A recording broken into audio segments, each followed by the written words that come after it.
जय हिंद। आज हम समझेंगे कि सूर्य के पास इतना एनर्जी कैसे आता है, सूर्य हरदम चमकते कैसे रहता है, आखिर उसके पास इतना एनर्जी कैसे आता है। हम एगो हाइलोजन बल्ब जला देते हैं तो एक के दिन में 1000 का बिल आ जाता है। वो हरदम इतना बड़ा हाइलोजने जलाता रहता है, कहाँ से जलाता है? इतना एनर्जी सूर्य के पास आता कहाँ से है?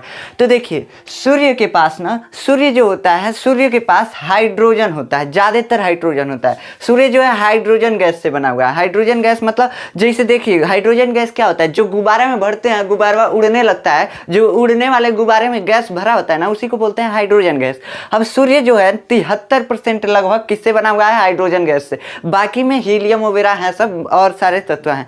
तो सूर्य जो है 73% लगभग हाइड्रोजन से बना हुआ है। इसी हाइड्रोजन से ना इसको एनर्जी मिलती है। अब इस हाइड्रोजन से कैसे एनर्जी मिलती है बाबू? देखो हाइड्रोजन के बारे में पहले समझ लीजिए कि हाइड्रोजन का नेचर कैसा है। तो देखिए हाइड्रोजन का 3 नेचर होता है। हाइड्रोजन 3 रूपों में पाया जाता है। जैसे कोई अगर आदमी होता है तो उसका घर जितना सम्मान नहीं ना होगा, मतलब घर पे जितना सम्मान नहीं दिया जाता है, उतना अगर ससुरारी जाता है तो दामाद बन के जाता है, इतना आदर सत्कार रहता है और सीना तान के रहता है, यहाँ दामाद है ना। वैसे ही हाइड्रोजन कई रूप में पाया जाता है। घर पे अलग जैसे रहते थे, आप ससुरारी गए तो अलग, वैसे सेम ये भी हाइड्रोजन है। ये क्या करता है, इसके 3 रूप पाए जाते हैं। कैसे 3 रूप? यहाँ पे आपके 2 रूप पाए जा रहे थे, अब इसके 3 रूप हैं।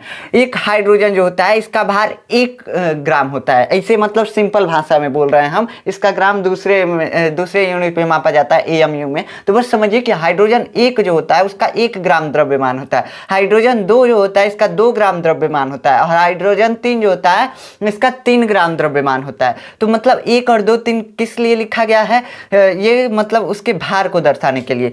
1 वाले को बोलते हैं हाइड्रोजन 1, यानी कि 1H1। इसको क्या बोलते हैं? इसको ड्यूटेरियम बोलते हैं, इसको ट्राइटियम बोलते हैं, इसको हाइड्रोजन, इसको क्या बोलते हैं? इसको ड्यूटेरियम, इसको ट्राइटियम। ठीक, तो देखिए ट्राइटियम जो होता है ये मतलब बहुत कम रूप में, बहुत कम पृथ्वी पे पाया जाता है। ये पृथ्वी पे बहुत कम इसकी मात्रा है, ड्यूटेरियम की ज़्यादा है और इसकी ज़्यादा है। ठीक, तो देखिए हाइड्रोजन के रूप के बारे में तो आप समझ गए। अब देखिए बना है किससे? बना है पूरा मतलब 3 रूप से। 3 रूप से हाइड्रोजन रहता है, पाया जाता है। मतलब या तो ये मिलेगा, नहीं तो ये मिलेगा, नहीं तो ये मिलेगा। अब इसका एगो खास बात है। एगो खास बात ये होता है कि नाभिकीय संलयन में ही बहुत अच्छा काम करता है। नाभिकीय संलयन क्या होता है? नाभिकीय संलयन के बारे में पहले समझिए कि नाभिकीय संलयन क्या होता है। यही प्रक्रिया होता है सूर्य में, तो सूर्य से चमकता है नाभिकीय संलयन के द्वारा ही। अब नाभिकीय संलयन क्या होता है? 2 चीज को मिला देना ना, 2 चीज को मिला के एक चीज बना देना संलयन कहलाता है। जैसे मार्कर है, इसका कैप है, इन दोनों को ऐसे मिला दिए तो इसका संलयन हो गया। किस चीज का संलयन हुआ? मार्कर और कैप का संलयन हुआ। सेम वैसे ही पदार्थ में क्या पाए जाते हैं? परमाणु। अब हाइड्रोजन गैस जो है, हाइड्रोजन गैस का एगो परमाणु ले लेते हैं। देखिए क्या ले लेते हैं? परमाणु ले लेते हैं। ठीक, अब 2 परमाणु ले लिए, मतलब कि 2 हाइड्रोजन गैस का परमाणु है। ठीक, अब इन दोनों परमाणुओं को संलयन कराएंगे ना तो ऊर्जा निकलता है, यही कहलाता है नाभिकीय संलयन। नाभिक देखिए, नाभिकीय संलयन काहे बोलते हैं? काहे से ना कि हाइड्रोजन के इलेक्ट्रॉन को निकाल के फेंक देते हैं और जो उसका नाभिक बचता है, जो उसका प्रोटॉन बचता है, उसी का मिलन कराते हैं। मतलब देखिए हाइड्रोजन में क्या होता है, जो परमाणु है वो कैसा होता है? परमाणु जो होता है देखिए पॉजिटिव चार्ज होता है। अब पॉजिटिव चार्ज यहाँ पे न्यूट्रॉन भी होता है या नहीं होता है? हो सकता है, नहीं भी हो सकता है। अब इसके चारों ओर कौन चक्कर लगाता रहता है? इलेक्ट्रॉन चक्कर लगाता रहता है। इसके पास अट्रैक्ट होता है, खींचता है इसकी तरफ। किसके तरफ? प्रोटॉन की तरफ। इलेक्ट्रॉन जो है ये खींचता है तो इसके चारों तरफ घूमने लगता है। ठीक, मतलब जब देखिए अट्रैक्शन होता है तो उसका चक्कर लगाया जाता है। तो वैसे ही ये चक्कर लगा रहा है, समझ में आया? तो वैसे ही परमाणु होता है। परमाणु कोई भी इसी टाइप का होगा, या तो उसमें न्यूट्रॉन हो भी सकता है, नहीं भी हो सकता है। हाइड्रोजन में न्यूट्रॉन होता भी है, नहीं भी होता है। इसमें न्यूट्रॉन होता है, इसमें होता है, इसमें नहीं होता है। तो न्यूट्रॉन किसी में हो भी सकता है, किसी में नहीं भी हो सकता है। तो देखिए हाइड्रोजन के क्या करते हैं? इलेक्ट्रॉन को निकाल देते हैं। इलेक्ट्रॉन कौन है? जो बहरिया चक्कर लगा रहा है। न्यूट्रॉन कौन होता है? न्यूट्रॉन और प्रोटॉन इस बीचवा में रहते हैं, दोनों बैठे रहते हैं सब। तो देखिए ये जो इलेक्ट्रॉन है इसको निकाल के फेंक देते हैं। अब इलेक्ट्रॉन को निकाल के फेंक दिए, बस क्या बचा? नाभिक बचा। नाभिक इस बीच वाले को क्या बोलते हैं? नाभिक बोलते हैं, न्यूक्लियस बोलते हैं। ठीक, अब न्यूक्लियस को क्या करते हैं? हम मिलाते हैं। ठीक, क्या मिलाते हैं? इसको मिलाते हैं। लेकिन अब मिलाना बहुत कठिन काम है बाबू, मिलाना बहुत कठिन काम है। क्या कठिन काम है इसमें?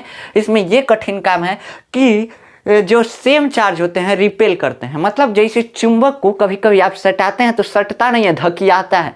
सेम वैसे ही ये परमाणु जो है ना सटेगा नहीं, धकियाएगा। कहाँ से कि दोनों के पास क्या है, पॉजिटिव चार्ज। प्रोटॉन जो होता है पॉजिटिव चार्ज होता है, मतलब उस पर धनात्मक आवेश होता है, धनात्मक आवेश होता है, ठीक। और इलेक्ट्रॉन जो होता है ऋणात्मक आवेश। तो देखिए जब ये उल्टा उल्टा था तब तो अट्रैक्शन हो रहा था, इसलिए इसका चक्कर लगा रहा था, घूम रहा था। लेकिन अब हमको क्या करना है, पॉजिटिव पॉजिटिव वाले को मिलाना है। पॉजिटिव पॉजिटिव जो होते हैं आपस में रिपेल करते हैं।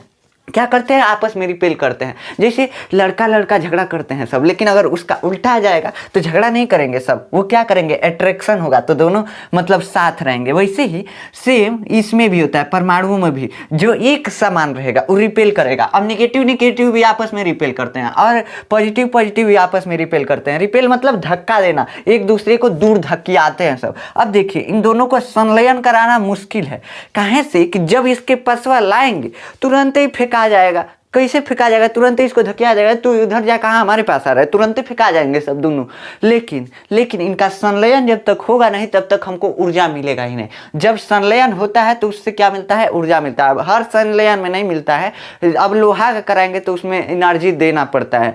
Fe मतलब आयरन का अगर संलयन कराएंगे तो उसमें एनर्जी देना पड़ता है। अब हाइड्रोजन का करा रहा है मान लीजिए, तो हाइड्रोजन का क्या किया, हाइड्रोजन का क्या किया, एक एक परमाणु ले लिए, 2 परमाणु है, इसका पॉजिटिव पॉजिटिव चार्ज ले लिए, मतलब उसका नाभिक ले लिए, इलेक्ट्रॉन को निकाल के फेंक दिए। अब इसको क्या करा रहे हैं, धकिया रहे हैं, दबा रहे हैं, तो ये संलयन होगा। लेकिन संलयन कराने के लिए क्या चाहिए हमको, प्रेशर चाहिए, प्रेशर, बहुत प्रेशर चाहिए। अब बताइए एगो तो इस सुई के नोक पे 10 गो 100 वाले परमाणु रहेंगे सब सुई के नोक पे, और 100 गो परमाणु में अब उसमें से पॉजिटिव चार्ज खोजिए। अब पॉजिटिव चार्ज, अब बताइए कितना छोटा छोटा होगा, बहुत छोटा छोटा होता है, बहुत छोटा छोटा।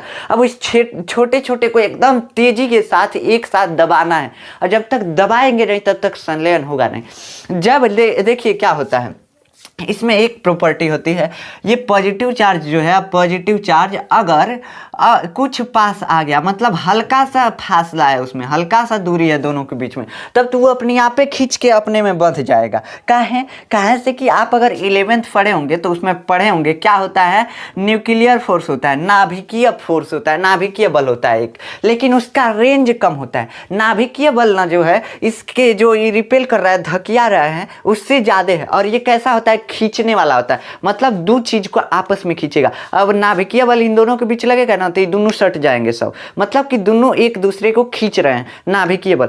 लेकिन ये जो चार्ज वाला है, चार्ज वाला, सेम चार्ज वाला, ये क्या करेगा, ये दोनों को दूर भगाएगा। तो देखिए ये दोनों को दूर भगाने वाला जो बल है ना, ये दूरी दूरी पे भी लग जाता है। और नाभिकीय बल जो है एकदम पास आएगा तब लगेगा, लेकिन है जो धकिया रहा है इससे ज्यादा है।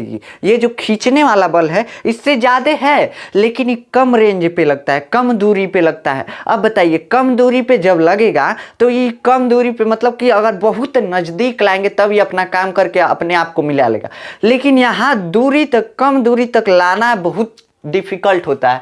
क्या डिफिकल्ट होता है, देखिए ना, अब जैसे पास पास लाएंगे यहाँ से यहाँ तक तो जाएगा, और ये भी यहाँ से यहाँ तक आएगा, तब तक ऐसे लौट जाएंगे, सब लौट जाएंगे। अब बताइए इतना नज़दीक लाना है, बहुत कम फासला हो, बहुत कम दूरी हो दोनों के बीच। जब बहुत कम दूरी होती है तब दोनों आपस में क्या हो जाते हैं, जब बहुत कम दूरी होती है तो दोनों आपस में न्यूक्लियर फोर्स के द्वारा बंध जाते हैं, नाभिकीय बल के द्वारा। नाभिकीय बल क्या होता है भाई, नाभिकीय बल जो होता है ना, नाभिक, 2 नाभिकों को एक में जोड़ने वाला बल होता है। लेकिन ये क्या होता है, शॉर्ट रेंज में लगता है, छोटी दूरी में लगता है, बहुत कम दूरी रहेगा तब लगेगा। अगर दूर कर देंगे तो तनको इसका प्रभाव नहीं दिखेगा। लेकिन है चार्ज वाला जो रिपेल करने वाला है, धकियाने वाला बल जो है, ये दूरी में भी लगता है, दूरी में भी धकिया देगा इसको, लेकिन इससे कमजोर होता है, खींचने वाले बल से कमजोर होता है। लेकिन देखिए ना, जब तक नजदीक नहीं आएगा तो इसके बरियार होने का क्या फायदा, जब तक नजदीक नहीं आएगा तब तक खींचेगा ही नहीं, तो कोई फायदा नहीं। तो इसलिए हमको पहले लाना है दोनों को पास। अब बताइए पास लाने के लिए क्या करना पड़ेगा, बहुत फोर्स लगाना पड़ेगा, बहुत फोर्स, बहुत ज़्यादा फोर्स लगाना पड़ेगा। बहुत ज़्यादा फोर्स लगाने के बाद ये क्या होगा, ये आपस में कुछ फासले रह जाएंगे, कुछ दूरी रह जाएंगे, उसके बाद कुछ दूरी जब रहेगा तब अपने आप नाभिकीय बल द्वारा दोनों जुड़ जाएंगे। तो ये तो हमारा प्रॉब्लम सॉल्व हो गया कि बहुत अगर पास ला देंगे तो अपने यहाँ पे दोनों नाभिक जुड़ जाएंगे। तो दोनों नाभिक जुड़ जाने से क्या होगा, नाभिकीय संलयन हो जाएगा। तो नाभिकीय संलयन हाइड्रोजन में कैसे होता है, देखिए जब सूर्य में नाभिकीय संलयन होता है तो क्या होता है, देखिए सूर्य में इस प्रकार नाभिकीय संलयन होता है, दो हाइड्रोजन एटम जो है वो दब जाते हैं। अब ये चैन रिएक्शन अभी बताएंगे कैसा चैन रिएक्शन है। देखिए दो नाभिक क्या होंगे, आपस में जुड़ जाएंगे। जैसे जुड़ेंगे किसी प्रकार से, मान लीजिए इसमें प्रेशर आ गया, कोई धकिया दिया, इसको पास में आ गए, जुड़ गए, ठीक। एक साइड और दो नाभिक जुड़ गए, ठीक। अब क्या होगा, ये जब जुड़े तो जुड़ते समय जुड़ने पे एनर्जी देते हैं, सब ऊर्जा देते हैं हीट के रूप में, कई रूप में देते हैं एनर्जी, ऊर्जा, ठीक। तो हीट के रूप में ऊर्जा देंगे। और देखिए यहाँ पे जहां जहां ये मिलेंगे ना तहां तहां ऊर्जा निकलेगा, जहां जहां जो कोई मिलेगा वहां वहां एनर्जी निकलेगा इसमें। तो हाइड्रोजन एटम, दो हाइड्रोजन परमाणु जुड़े तब क्या निकला, एनर्जी निकला। और बना क्या, देखिए बनेगा क्या, एगो इसमें देखिए इसमें क्या रहता है, इसमें क्या रहता है, ये हाइड्रोजन जो है पॉजिटिव चार्ज और नेगेटिव चार्ज से बना है, ठीक। अब देखिए पॉजिटिव चार्ज नेगेटिव चार्ज, ये परमाणु क्रमांक का मतलब होता है कि इसमें एक प्रोटॉन है। और ये जो होता है ये परमाणु भार, ये क्या बताता है कि ये मतलब कि प्रोटॉन के बाद जितना ये अधिक होगा परमाणु भार उतना न्यूट्रॉन होंगे। जैसे मान लीजिए ये एक है ना, तो एक में से और एक घटा देंगे, इसको घटा देंगे तो न्यूट्रॉन की संख्या निकल जाएगी, इसमें से इसको घटा देंगे न्यूट्रॉन की संख्या निकल जाएगी।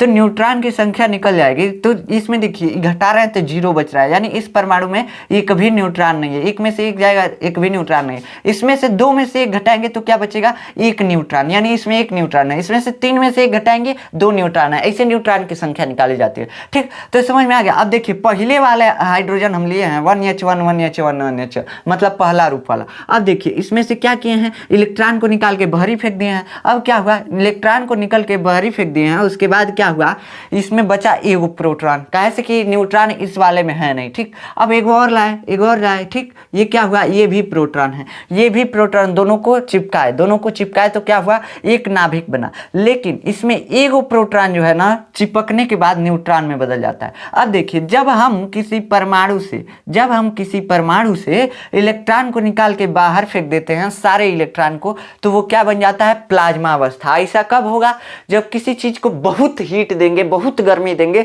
तब जाके ऐसा होता है कि सारे इलेक्ट्रॉन उसमें से निकल जाए, तो उसको बोलते हैं प्लाज्मा अवस्था। जैसे हम किसी ठोस को पिघलाते हैं, जैसे बर्फ ले लीजिए, बर्फ पानी वाला, उसको पिघलाएंगे तो क्या बनेगा, पानी। अब उसको थोड़ा गर्म करेंगे, भाप बन जाएगा, गैस बन जाएगा। जब गैस को गर्म करते हैं ना तब प्लाज्मा स्टेट होता है। प्लाज्मा स्टेट नहीं देखे हैं, जो बिजली चमकता है ना सब प्लाज्मा है। हाई इलेक्ट्रिसिटी जो होता है, इसमें ऐसे तार को दूर करने पे भी इसमें करंट जो फ्लो होने लगता है, जो बनता है फ्लो का, वो क्या होता है, वो भी प्लाज्मा होता है, प्लाज्मा स्टेट। तो ये प्लाज्मा स्टेट जो होता है बहुत हीट पे उत्पन्न होता है, बहुत गर्मी देने पे प्लाज्मा स्टेट उत्पन्न होता है। तो देखिए ये जब इलेक्ट्रॉन उसमें से सारे निकल जाएंगे तो प्लाज्मा स्टेट बन जाता है। तो मतलब कि हाइड्रोजन में से इलेक्ट्रॉन निकल गए तो प्लाज्मा स्टेट। अब सूर्य में इसी प्रकार के हाइड्रोजन पाए जाते हैं, मतलब कि हीट पहले चाहिए तभी हम नाभिकीय संलयन कर सकते हैं। हीट चाहिए, प्रेशर चाहिए, हीट चाहिए, प्रेशर चाहिए, क्या चाहिए, हीट चाहिए, प्रेशर चाहिए। अब इतना हीट चाहिए कि प्लाज्मा स्टेट में होना चाहिए।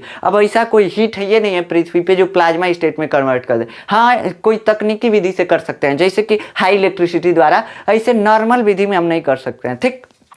तो प्लाज्मा स्टेट क्या होता है, जब परमाणु के सारे इलेक्ट्रॉन निकल के अब बादल जैसे बना लेते हैं, उसी को क्या बोलते हैं, निकल के एगो बादल जैसे बना लेंगे, उसी को क्या बोलेंगे, प्लाज्मा स्टेट बन गया, प्लाज्मा स्टेट का परमाणु बन गया। मतलब ये चौथा अवस्था होता है किसी पदार्थ का। तो समझ में आ गया कि प्लाज्मा स्टेट क्या होता है। अब नाभिकीय संलयन जो होता है प्लाज्मा स्टेट में भी होता है, प्लाज्मा स्टेट में ही होता है और किसी स्टेट में नहीं होगा, मतलब प्लाज्मा अवस्था में ही होगा। अगर ऐसे नाभिक है तो नहीं संलयन होगा, कोई मतलब फर्क नहीं पड़ता है उसको दबाने से। तो देखिए ये क्या हुआ, मतलब जब इन दोनों को प्रेशराइज करेंगे तो मिल गए, लेकिन ये प्लाज्मा स्टेट में मिले हैं, ठीक। अब क्या हुआ, ये बन गया ड्यूटेरियम का नाभिक। कैसे, देखिए ये जो होता है ना, मिलने के बाद क्या बन जाता है, एक प्रोटॉन, इसमें भी एक प्रोटॉन है, इसमें भी एक प्रोटॉन, नाभिक बनेगा। कैसा नाभिक, थोड़ा बड़ा बन जाएगा, लेकिन इसमें होना चाहिए दो प्रोटॉन, कैसे कि एक प्रोटॉन मिलकर दो प्रोटॉन बनाना चाहिए। लेकिन क्या होता है, एक प्रोटॉन बन जाता है, एक प्रोटॉन जो है न्यूट्रॉन में बदल जाता है। क्या हो जाता है, एक प्रोटॉन न्यूट्रॉन में बदल जाता है। इसमें क्या है,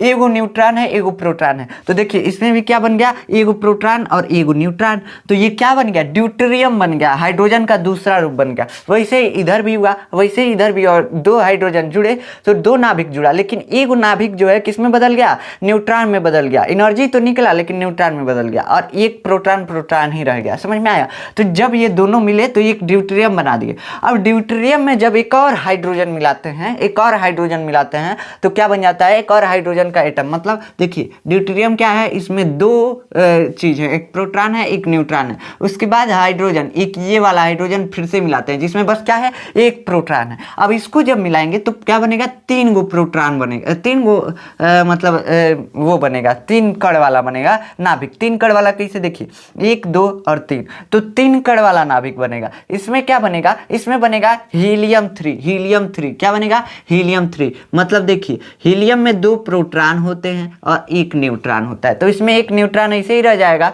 और ये जो प्रोटॉन अब थे प्रोटॉन ही रह जाएंगे, इसमें कोई बदला नहीं, बस क्या बना, हीलियम 3 बन गया। ठीक, समझ में आया। ऐसे बनता है हीलियम 3 और ऐसे बनता है ड्यूटेरियम। देखिए हाइड्रोजन हाइड्रोजन मिला क्या बनता है, हाइड्रोजन हाइड्रोजन के मिलने से ड्यूटेरियम, मतलब ये वाला हाइड्रोजन बनता है। अब इस हाइड्रोजन में फिर इसको जोड़ेंगे तो क्या बनता है, फिर से हीलियम बनता है। हीलियम 3 हीलियम का आइसोटोप है। जैसे हाइड्रोजन का कई गो रूप होता है, वैसे ही हीलियम का कितना रूप होता है, 5 रूप। Helium 2, helium 3, helium 4, helium 5, helium 6। इसका परमाणु क्रमांक कितना होता है, 2 2 2 2। सबका परमाणु क्रमांक 2, लेकिन परमाणु भार अलग अलग होता है। समझ में आ गया। तो ये समझ में आ गया कि आपको हीलियम का 5 समस्थानिक होते हैं, 5 आइसोटोप्स होते हैं, मतलब 5 रूप में हीलियम पाया जाता है। अब हीलियम का ये रूप हमको मिल गया, कौन सा रूप, ये दूसरा रूप हीलियम 3। हीलियम 3 में क्या होता है, 2 प्रोटॉन होता है 1 न्यूट्रॉन होता है। देखिए कैसे, 2 प्रोटॉन, 3 में से 2 गया, 3 में से 2 गया, कितना बचा, 1 न्यूट्रॉन और 2 प्रोटॉन। ये जो है प्रोटॉन की संख्या, तो 2 प्रोटॉन 1 न्यूट्रॉन मिल गया, तो ये हो गया हीलियम। ठीक, मतलब जैसे मिला, इसमें क्या है, एगो प्रोटॉन है एगो इसमें प्रोटॉन है, दोनों मिला तो 2 प्रोटॉन तो रह गया, लेकिन एगो पहले से इसमें न्यूट्रॉन था, न्यूट्रॉन रह गया, तो क्या होगा, ये बन गया हीलियम 3, यानी हीलियम का एक समस्थानिक।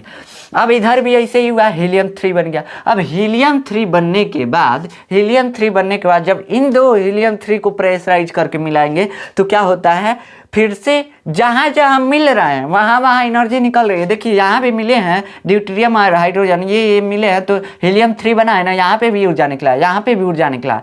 अब देखिए यहाँ पे भी जब हीलियम 3 और हीलियम 3 2 बन गए तो इन दोनों को भी मिलाएंगे। अब इन दोनों को मिलाने से क्या हुआ, देखिए इसमें भी 2 प्रोटॉन, इसमें भी 2 प्रोटॉन, इसमें 1 न्यूट्रॉन, इसमें 1 न्यूट्रॉन। हीलियम 3 में यही ना होता है, 2 प्रोटॉन और 1 न्यूट्रॉन, 2 प्रोटॉन और 1 न्यूट्रॉन, यही ना होता है हीलियम 3 में। अब इन दोनों को मिलाएंगे तो क्या बनेगा, हीलियम 4 बन जाएगा। कैसे हीलियम 4 बनेगा, देखिए क्या हुआ, इसमें से क्या हुआ, देखिए 2 प्रोटॉन रह गया और उसके बाद ये 2 जो है, ये 2 न्यूट्रॉन भी रह गया। ठीक, न्यूट्रॉन रह गया, लेकिन अब 2 प्रोटॉन रह गया, मतलब कि एक प्रोटॉन। अब इसमें का 2 प्रोटॉन कहाँ गया, तो 2 प्रोटॉन जो है हाइड्रोजन बन के निकल जाता है। हाइड्रोजन कौन सा, ये वाला हाइड्रोजन, तो ये हाइड्रोजन बन के निकल जाता है। अभी इतना तेजी से निकलता है कि फिर से जाके दूसरे से टकराएगा। वैसे ही अभिक्रिया जैसे ही हुआ है ना, फिर से उसको भी कराएगा, फिर से उसको भी कराने लगेगा। तो इसी को बोलते हैं चैन रिएक्शन। मतलब ये अब कभी शांत नहीं होगा, एक बार चालू कर दिए तो ऐसा होता रहेगा। ठीक, तो ऐसे होता है चैन रिएक्शन। अब हीलियम 4 बना। हीलियम 4 कौन सा है, हीलियम 4 ये मतलब सबसे स्टेबल रूप होता है हीलियम का। ठीक, ये हीलियम 4, तो हीलियम 4 बन गया। अब हीलियम 4 में क्या होता है, 2 प्रोटॉन 2 न्यूट्रॉन, और इसमें क्या था, जब हीलियम 3 को मिलाए थे तो 2 प्रोटॉन इसमें था, 1 न्यूट्रॉन इसमें था, इसमें भी 2 प्रोटॉन था और 1 न्यूट्रॉन था। तो यहाँ पे तो बस 2 प्रोटॉन पहुंचा और 2 न्यूट्रॉन पहुंचा, लेकिन है 2 प्रोटॉन यहाँ कहाँ गया, ये जो है ये बन गया क्या, हाइड्रोजन। और ये हाइड्रोजन दोनों जाके फिर से आगे क्या करेंगे, फिर से 2 से टकराएंगे, 2 से फिर से टकराएंगे, तो ऐसे बन जाएगा। अब फिर से यही चैन रिएक्शन चलने लगेगा। चैन रिएक्शन नहीं समझ में आ रहा ना, अभी इसमें समझाएंगे तो समझ में आएगा। तो देखिए ये ऐसे होता है सूर्य में। अब जहाँ जहाँ दोनों मिल रहे हैं वहाँ वहाँ क्या बन रहा है, एनर्जी बन रहा है। यहाँ भी एनर्जी बना, यहाँ भी एनर्जी बना, फिर यहाँ मिले सर तो यहाँ भी एनर्जी बना, लेकिन गामा किरण निकली। गामा किरण जो होती है एक रेडिएशन टाइप की किरण होती है, ये हमारे शरीर को नुकसान पहुँचाती है। ये भी क्या होती है, ये यहाँ पे भी गामा किरण निकलेगी और यहाँ पे मिले तो यहाँ पे हाइड्रोजन निकला और हीलियम परमाणु बन गया। हीलियम 3 मिला तो क्या बना, हीलियम 4 बन गया और हाइड्रोजन परमाणु मिल गया। समझ में आ गया। मतलब नाभिकीय संलयन क्या है, जब दो परमाणुओं को जोड़ते हैं तो उसमें से कुछ एनर्जी निकलती है, उसके बाद जरूरी नहीं है कि एनर्जी निकलेगी, कभी कभी एनर्जी निकलती है, कभी नहीं भी निकलती है, कभी देना पड़ता है बाहर से। जब दो नाभिकों को जोड़ते हैं तो उसी को क्या बोलते हैं, नाभिकीय संलयन बोलते हैं। समझ में आ गया। इसी से ऊर्जा मिलता है। अब क्या होता है, सूर्य में हाइड्रोजन के 2 परमाणु जोड़ते हैं और हाइड्रोजन के 2 परमाणु जोड़ने से क्या होगा वहां पे ऊर्जा निकलेगा तो हमको ऊर्जा मिलता है सूर्य से। तो इसमें बहुत ज्यादा ऊर्जा निकलता है। अब ऊर्जा मिला कहां से भाई, ऊर्जा मिला कहां से, ऊर्जा हमको मिलता है कहां से, ये जो 4 परमाणु मिला है ना, इसका कितना परमाणु भार होना चाहिए, एक इसका होता है, एक इसका होता है, एक इसका होता है, एक इसका, मतलब कि 4 परमाणु भार होना चाहिए। लेकिन यहाँ पे आते आते कम हो जाता है, यहाँ पे आते आते क्या हो जाता है, कम हो जाता है। ठीक, तो जब कम हुआ, यहाँ पे देखिए ना, यहाँ पे मिला तो कम हो जाता है, तो कम हो जाता है तो यही जो जितना कम हुआ रहता है, हीलियम 4 बनता है, तो यहाँ पे जितने परमाणु मिलाए रहते हैं हम इसमें, उसमें से कुछ कम हो जाता है भार। तो वही जो भार कम हुआ रहता है, जो मास कम हुआ रहता है, जो द्रव्यमान कम हुआ रहता है, उसी को ये एनर्जी के रूप में बदल देता है। अब कैसे देखिए क्या होता है। आइंस्टीन का जो एक फार्मूला था E=mc², क्या था, mc²। तो देखिए एनर्जी को मास में बदल सकते हैं, मास को एनर्जी में बदल सकते हैं। ये पता कर सकते हैं कि देखिए यहाँ पे अगर 1 ग्राम मास है तो 1 ग्राम में प्रकाश की चाल का स्क्वायर करके गुणा कर देंगे। निर्वात में प्रकाश की चाल 3 × 10⁸ मीटर पर सेकेंड होती है। इसको स्क्वायर करके और इसमें गुणा कर देंगे तो आपको एनर्जी मिल जाएगी। अब बताइए, जितना मास कम होगा उतना एनर्जी मिलेगा, जितना मास इसमें से कम हुआ वो एनर्जी के रूप में बदल जा रहा है। इस फार्मूले से एनर्जी निकाली जाती है नाभिकीय संलयन का। तो समझ में आ गया कि नाभिकीय संलयन से काहे ऊर्जा निकलती है। ऊर्जा इसलिए नाभिकीय संलयन से निकलती है कहाँ से कि इसमें मास लूज होता है, मास लूज होता है। मतलब जितना मिलाए थे, जितना द्रव्यमान में मिलाए थे, मान लीजिए 1 किलो हाइड्रोजन मिलाए थे ना, तो यहाँ पे कम में मिलेगा, 800 ग्राम मिलेगा। तो ऐसे यहाँ पे हीलियम 800 ग्राम मिलेगा, तो ऐसे मिलता है। इसलिए हम क्या बोलते हैं कि यहाँ पे मास लूज हुआ है, मतलब कि मास की कमी हुई है, द्रव्यमान की कमी हुई है। वही द्रव्यमान किस में बदल गया, ऊर्जा में बदल गया। द्रव्यमान मतलब वजन। देखिए ना, ये मार्कर कितने वजन का है, ये जो वजन है ना, इसका किस में बदल गया, एनर्जी में बदल गया। और उस एनर्जी को कैसे निकालते हैं, E=mc²। तो जितना मास इसमें से कम हुआ है, m की जगह पे रख दीजिए और c की जगह पे प्रकाश की चाल 3 × 10⁸ मीटर पर सेकेंड रख दीजिए, हो जाएगा। आपको पता चल जाएगा कितना एनर्जी मिलेगा। समझ में आ गया।